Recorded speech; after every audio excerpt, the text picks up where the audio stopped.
नमस्कार, मनी गुरु की इस खास पेशकश में आप सभी का स्वागत है। मैं हूं स्वाति रायना। निवेश में फाइनेंशियल एडवाइजर की वैसे ही जरूरत पड़ती है जैसे बीमार पड़ने पर डॉक्टर की, क्योंकि एक फाइनेंशियल एडवाइजर ही हमारे निवेश को सही दिशा देने में मददगार होता है। वही बताता है कि कौन से निवेश से निकल जाने का समय है और किसमें बने रहना फायदेमंद है। तो आज हम करेंगे ऐसे ही निवेश के डॉक्टर्स की बात, और इसमें हमारा साथ देंगे हमारे दो आज के फाइनेंशियल एक्सपर्ट्स। स्वागत करते हैं मनी फ्रंट के सीईओ मोहित गांग और family office business complete circle capital के सीनियर पार्टनर विकास पुरी का। मोहित और विकास, आप दोनों का बहुत स्वागत करते हैं मनी गुरु में आज हमारे साथ इस खास कार्यक्रम में शामिल होने के लिए। जैसा हमने बताया कि जितना ज़रूरी है एक डॉक्टर के पास जाना जो आपको आपके मर्ज की दवा देगा, वैसा ही ज़रूरी है एक फाइनेंशियल डॉक्टर के पास जाना जो आपके निवेश के मर्ज की दवा आपको दे। लेकिन क्या वाकई जो इन्वेस्टर्स हैं इस DIY इन्वेस्टमेंट के ज़माने में ऐसा कर रहे हैं कि नहीं, ये थोड़ा सोचने और समझने की आज हम कोशिश करेंगे इस शो में। लेकिन सबसे पहले अगर हम थोड़ा सा समझे मोहित, निवेश के डॉक्टर्स जो हम कह रहे हैं, कौन होते हैं ये निवेश के डॉक्टर? जी स्वाति, बहुत बहुत धन्यवाद। और आज एक खास शो आपने रखा है क्योंकि आज डॉक्टर्स डे भी है और आज इंसिडेंटली चार्टर्ड अकाउंटेंट्स डे भी है। तो ये दोनों ही अपने मायने में एक बहुत ही क्या बोलते हैं, माननीय प्रोफेशंस हैं, बहुत ही रेस्पेक्टेड प्रोफेशंस हैं। तो निवेश की जहाँ बात आती है वहाँ पर जो फाइनेंशियल एडवाइजर्स होते हैं या जो सलाहकार होते हैं, वो भी एक तरह से डॉक्टर का काम करते हैं, कुछ चार्टर्ड अकाउंटेंट्स का काम करते हैं। एक मिला-जुला रोल होता है इनका। और इन बहुत तरह-तरह के एडवाइजर्स आपको देखने को मिलते हैं मार्केट में। देखिए स्वाति, सबसे पहला तो जो सबसे कॉमन है वो होते हैं डिस्ट्रीब्यूटर्स यानी IFAs, इंडिपेंडेंट फाइनेंशियल एडवाइजर्स। आप देखेंगे कि हर छोटे-बड़े शहर में कोई ना कोई एक लोकल आपके पास में कहीं पर कोई डिस्ट्रीब्यूटर है जो कि फाइनेंशियल प्रोडक्ट्स को डिस्ट्रीब्यूट कर रहे हैं। ये ARN होल्डर्स होते हैं, यानी इनके पास में एक एमफी रजिस्ट्रेशन नंबर होता है। एमफी जो कि म्यूचुअल फंड्स का एक एसोसिएशन है, उनकी एक बॉडी है।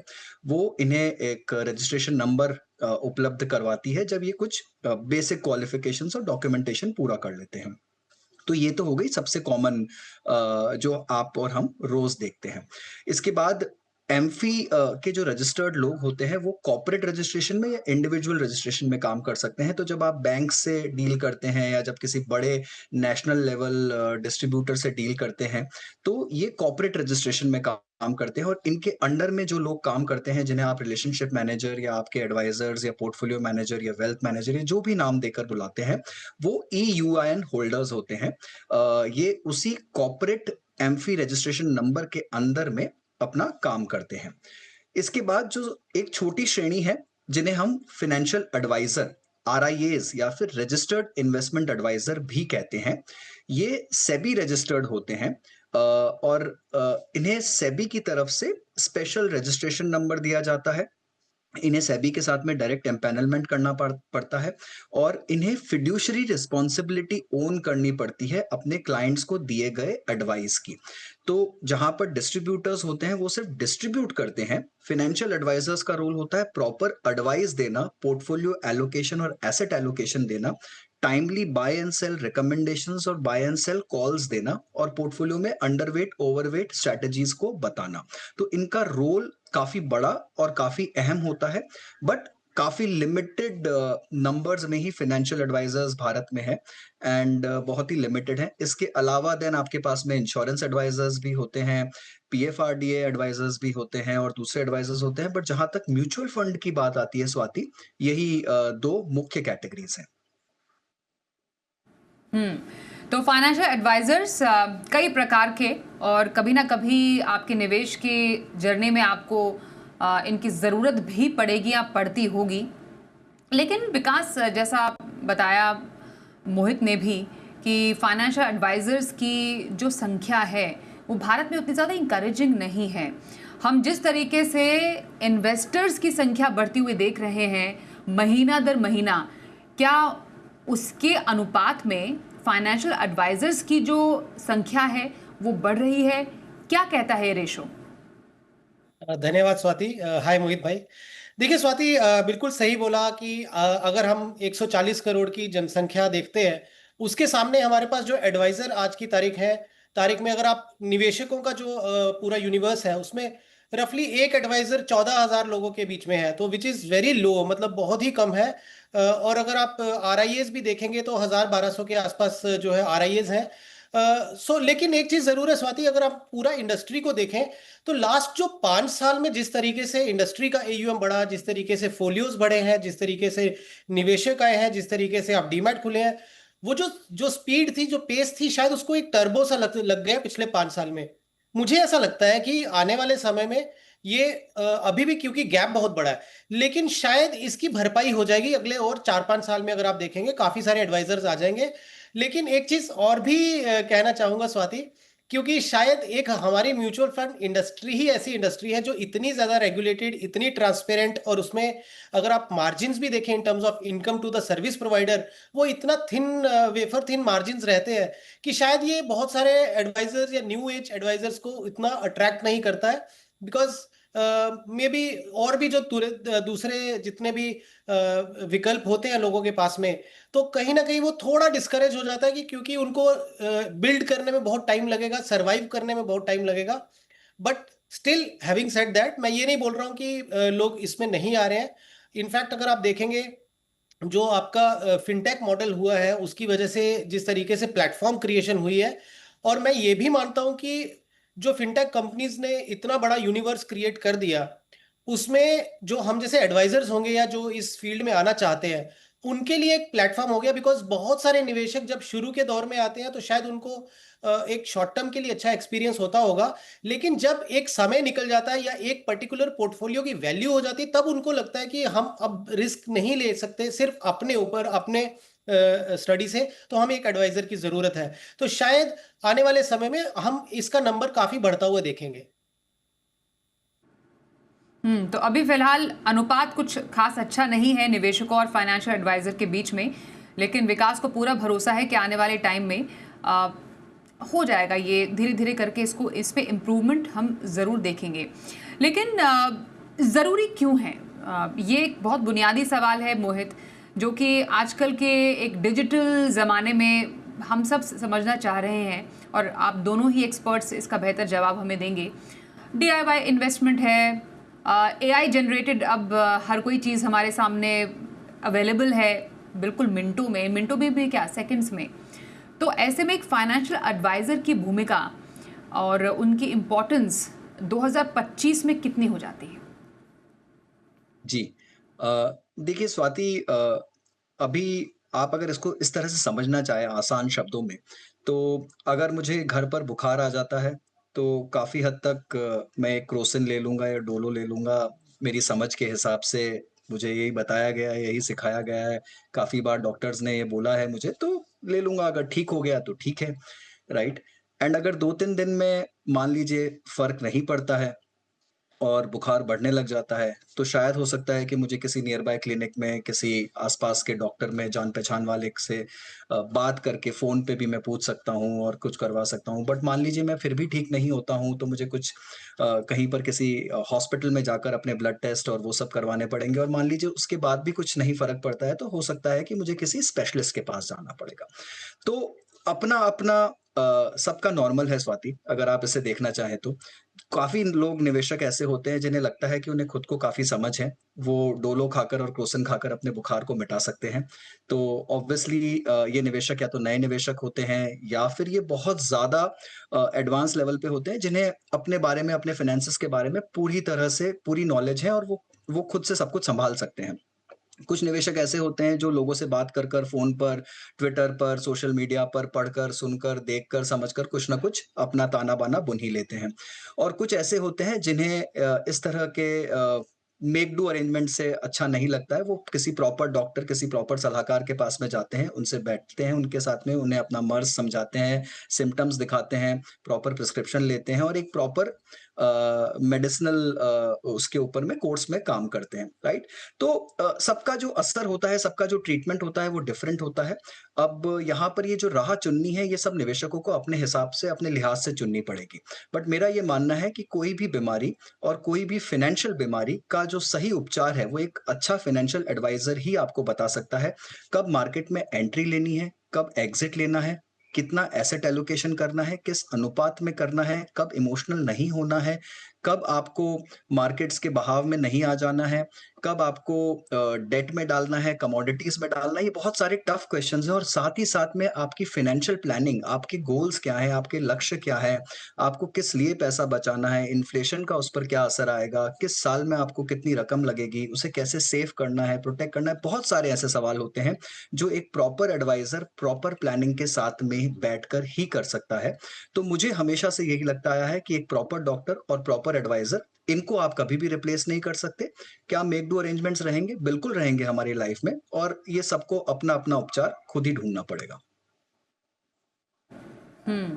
और ये जब हम निवेश का अपना सफर शुरू करते हैं विकास, कौन सा ऐसा पड़ाव है जब एक निवेशक को लगता है या उसको लगना चाहिए कि फाइनेंशियल एडवाइजर की वो मदद लें? क्या उस शुरुआत में ही, मतलब निवेश शुरू करने से पहले एक एडवाइजर की मदद लें? क्योंकि कई ऐसे निवेशक हैं जो निवेश कर लेते हैं, उसके बाद एडवाइजर से पूछते हैं कि हाँ मैंने सही निवेश किया, क्या सही फंड में पैसे डाले, इसमें अच्छा रिटर्न मिलेगा कि नहीं मिलेगा। तो निवेश कर चुके हैं लेकिन सवाल बाद में आ रहे हैं। तो ये जो चुनने की प्रक्रिया है एक एडवाइजर की, वो कौन से स्टेज पर जरूरी है? देखिए स्वाति, जब नया शहर बन रहा होता है, हम बोलते हैं स्मार्ट सिटी, उसमें क्या प्लानिंग बहुत पहले से हो जाती है। तो आपके डिफाइंड मार्केट्स हैं, डिफाइंड बिल्डिंग्स होंगी, डिफाइंड इंस्टीट्यूशनल एरियाज होंगे। आप उस शहर को देखिए, और एक ऐसा शहर है जो रैंडमली बस ग्रो हो रहा है, लोग आते हैं अपना सब कुछ बना देते हैं, और उसके बाद में आप देखें उस शहर की क्या हालत होती है, फिर किस तरीके से एक डिफिकल्टी हो जाती है उसको एक सही रूप देने में। पोर्टफोलियो भी कहीं ना कहीं ऐसा ही है, बिकॉज चाहे छोटा हो चाहे बड़ा हो, आई थिंक इन्वेस्टमेंट एडवाइजर या जो आपकी एक हैंड होल्डिंग जो होती है और एक गोल प्लानिंग होती है, उसके लिए आपको एक एक्सपर्ट की जरूरत होती ही है। बिकॉज राइट फ्रॉम बिगिनिंग आपको अपने गोल्स जो है, अपनी जो पूरी जर्नी है इन्वेस्टमेंट की, उसको किस तरीके से चलाना है, आपको किस तरीके से अपने गोल्स के साथ आपकी जो SIPs होंगी, और ये खाली म्यूचुअल फंड तक नहीं है, इसमें आपके इंश्योरेंस की रिक्वायरमेंट्स होती हैं, इसमें आप देखें तो जो फाइनेंसेस हैं उसको किस तरीके से मैनेज करना है, कैश फ्लो मिसमैच ना हो जाए उसको देखते हुए किस तरीके से अपनी जर्नी को आगे बढ़ाना है। तो ये एक एस्पेक्ट पे नहीं है, ये बहुत सारे एस्पेक्ट्स पे होता है। और यदि कोई व्यक्ति शुरू से ही इसको करता है तो उसमें जो स्कोप ऑफ एक्सीडेंट्स है वो बहुत कम हो जाता है। फॉर एग्जाम्पल, इंश्योरेंस भी अगर लेनी है तो किस तरीके की लेनी है?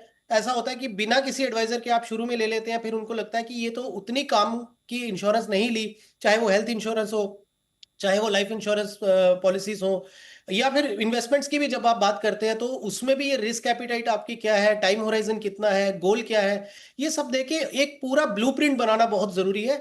फिर उसको लेके अगर पोर्टफोलियो को मैनेज किया जाए तो आप क्या होगा, बड़े आसानी से अपने राइट सिलेक्शन ऑफ जो प्रोडक्ट्स होती है वो होगी। और अगर मान लीजिए रैंडमली लोगों से पूछ के, अपने कलीग से, दोस्तों से आगे पीछे पूछ के आपने कुछ भी ले लिया है जो शायद आपके लिए सही नहीं है, और over the period of time फिर ऐसा लगे कि वो पोर्टफोलियो इतना खराब हो गया और मार्केट की डायरेक्शन और आपके पोर्टफोलियो की डायरेक्शन बिल्कुल अलग दिशा में जा रही है, तो ऐसा नहीं होना चाहिए। तो इसीलिए मैं ये बोलूं कि पोर्टफोलियो शुरू से ही आपको एक अच्छे प्लानिंग के साथ स्टार्ट करना चाहिए। जी, तो इसलिए फाइनेंशियल एडवाइजर ज़रूरी है कि शुरुआत में आपका मार्गदर्शन करके फिर आप अपने निवेश के सफ़र में आगे बढ़िए बिना किसी रोक टोक और संकोच के। एक छोटा सा ब्रेक लेते हैं, ब्रेक के बाद ज़रा समझने की कोशिश करेंगे कि अच्छा फाइनेंशियल एडवाइज़र कैसे चुने, उसे कैसे पहचाने, और अगर आप फाइनेंशियल एडवाइज़र बनना चाहते हैं तो उसकी क्या तैयारी है। दोनों एक्सपर्ट से बातचीत करेंगे छोटे से ब्रेक के बाद।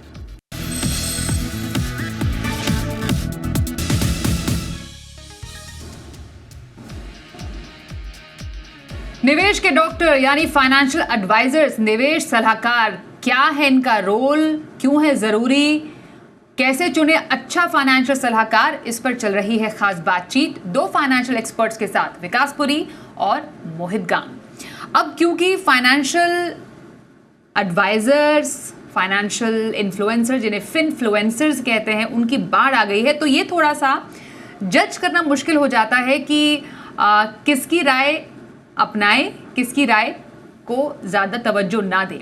तो ऐसे में मोहित ज़रा ये बताइए, एक अच्छा फाइनेंशियल एडवाइज़र होता कैसा है, कैसे चुने एक अच्छा निवेश सलाहकार? जी स्वाति, मुझे लगता है बाढ़ नहीं सैलाब आ चुका है।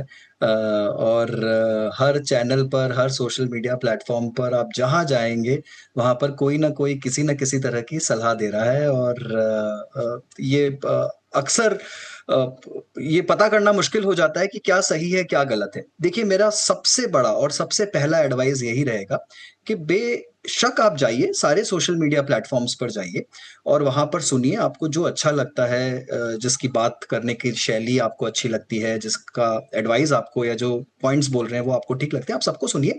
बट प्लीज, जो वहां बोला जा रहा है उसको नंबर 1 हूबहू अपने पोर्टफोलियो पर अप्लाई मत करिए।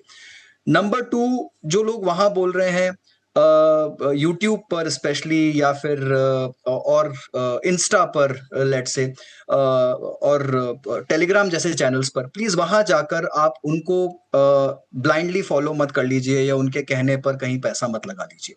मुझे लगता है कि एक अच्छे फाइनेंशियल एडवाइजर के लिए आपको कुछ रिसर्च करने की आवश्यकता है।